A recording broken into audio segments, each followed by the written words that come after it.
Sangwa amahoro nshuti mukunzi wacu ubandanya kubana natwe ngaha kuri ino mboneshakure ya Isange TV imwe rudende ibatohoreza amakuru hama ikayabashikiriza yose uko yakabaye kamwe ku kandi atana kamwe kavuyemwo.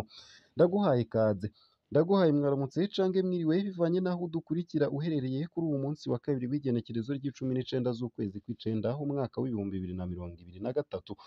Wowe udukurikira uri mu gihugu c'u Burundi ntunyemerere nkuhe mwiriwe neza, ndetse naho udukurikirira ku vyembibe z'igihugu c'u Burundi ntunyemerere nkuhe mwaramutse cange mwiriwe bivanye naho udukurikira uherereye nyene kuri uwo munsi wa kabiri.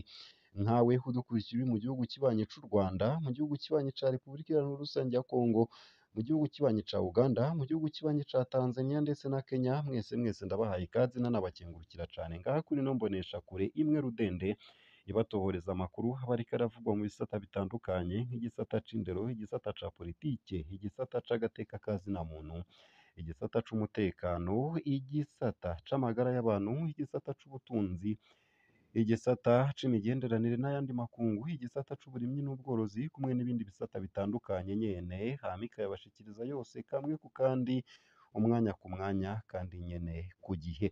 Ico utegerezwa rero nta kindi ni ugufyonda sabone canke subscribe nawe utarafyondako, hama ubandanye urashikirwa n'amakuru yose, inkuru kumwe n'ibiganiro vyose tubandanya gushikiriza. Igiciro co kwiyunguruza caradugijwe. Ubushikiranganji bujejwe gutwara abantu n'ibintu bwaramenyesheje ibiciro bishasha vyo kwiyunguruza mu gisagara ca Bujumbura ku mugwa mukuru w'ubutunzi no mu gihugu hagati kuri uwu wa gatatu uheze. Kwiyunguruza mu gisagara uri muri bisi hiyongeyeko amafaranga 50 kuyo umuntu yahora ariha bivanye n'iyo aroye. Abaja mu gihugu hagati hiyongereyeko amafaranga 500. Umushikiranganji Marie Chantal Nijimbere yamenyesheje mu itangazo ryiwe ko gusubiramwo ibiciro bitumwe n'igiciro c'igitoro giherutse kuduga kuri uwu wa mbere. Abanyagihugu bakaba bavuga ko bari bavyiteze.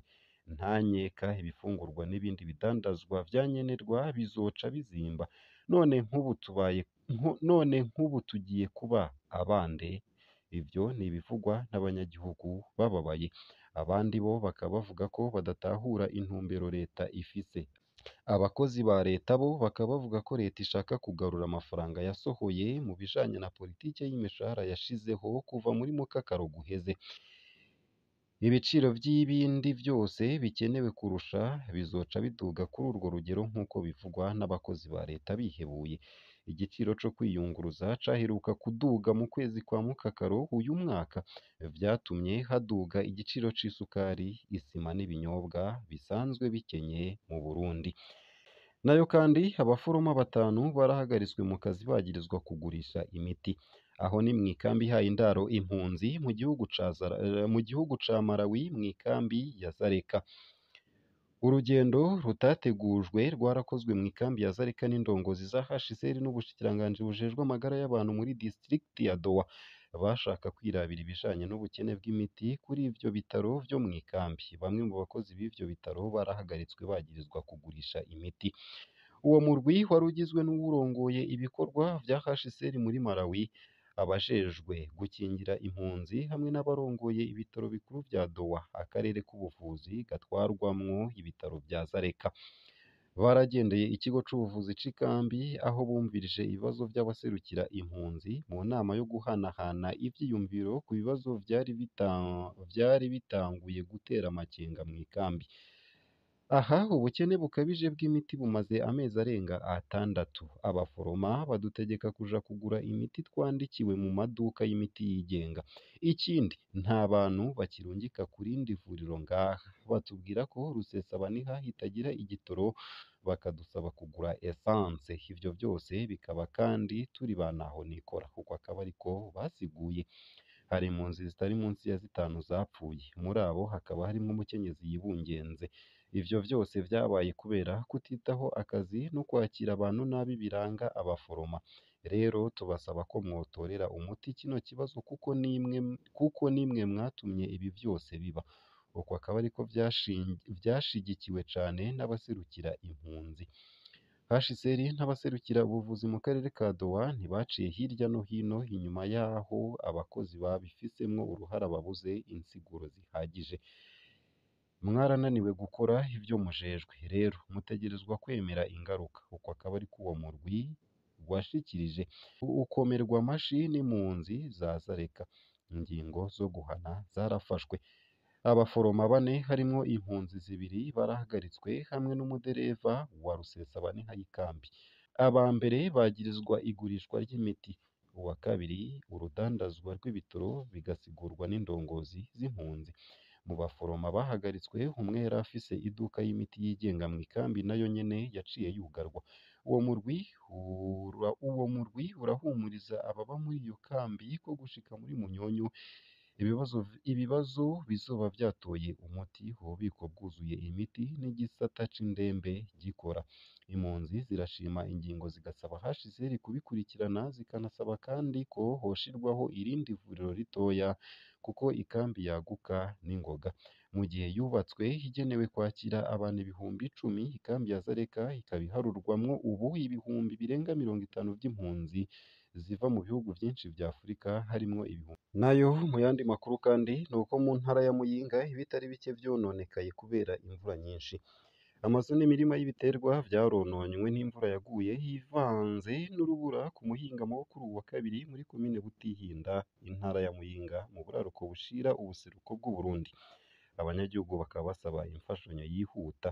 Imvura yaguye kuri uwa kabiri hafi isaha 8 z'umuhingamo yarononye ibintu vyinshi ku mitumba ya komine Butihinda. Iyo mvura nyinshi yamaze hafi isaha yose, umutumba wakozweko cane kubw'intwaro n'uwa Munyinya, aho amazu 45 ariyo yononekaye harimwo 15 yasidutse yose n'ayandi 30 amabati yayo yuguruwe n'umuyaga canke agatobagurwa n'urubura. Imirima y'ibiterwa nayo nyene yarononekaye cane. Intwaro igereranya amahegitari 18 y'imirima y'ibitoke yononekaye, 5 y'ibigori, 3 y'ikawa n'ayandi 2 n'igice y'itomati yononekaye. Abanyagihugu bakaba basaba imfashanyo yihuta. Umuryango wanje warakozweko cane. Amazu 4 harimwo iyiwanje na 3 z'abahungu banje bashinze izabo zarasidutse zose. Dusaba imfashanyo yihuta kugira ngo turonke aho dukika umusaya, bitabaye uko tuzoguma turara hanze. Uko akaba ariko bivugwa n'umwe mu banyagihugu bo ku mutumba Munyinya. Musitanteri w'iyo komine akaba asaba ubushikiranganji bujejwe gushigikirana n'abandi bagira neza gufasha abo banyagihugu bakozweko n'ivyo vyago. Nayo mu yandi makuru hariko aravugwa hanze y'imbibe z'igihugu c'u Burundi nuko i Nyarugusu mw'ikambi ihaye indaro impunzi mu gihugu ca Tanzania hari abapolisi 4 bahagaritswe bagirizwa kugerageza kwiba. Abapolisi bafatanywe itonga bariko bariba mu muhana w'umudandaza w'umurundi mw'ikambi ya Nyarugusu. Baciye bahagarikwa co kimwe n'abacunga umutekano mw'ikambi basanzwe. Impunzi zikaba zisaba ko bohanwa vy'akarorero. Kuwa gatanu uheze hafi nko mu gihe c'isaha 2 z'ijoro, abantu 7 bambaye impuzu zisanzwe barinjiye mu rugo rw'umudandaza w'umurundi muri zone 9 yo mw'ikambi ya Nyarugusu muri Tanzania. Igihe badodora ku muryango, uwo mudandaza yaciye yugurura yibaza ko hari abakiriya baje bwije kwica akanyota. Mugabo vyabaye ibindi. Baciye bamufatira ko ibirwanisho bamutegeka kuzana amafaranga. Yababwiye ko ata mafaranga asigaranye kubera ko yari yayakoresheje mu gutuma ibidandazwa vyo mw'ibutike yiwe. Mugabo yari yamaze kumenyamwo bamwe nk'uko bivugwa n'ababanyi biwe. Abo basuma ntibagarukiye aho.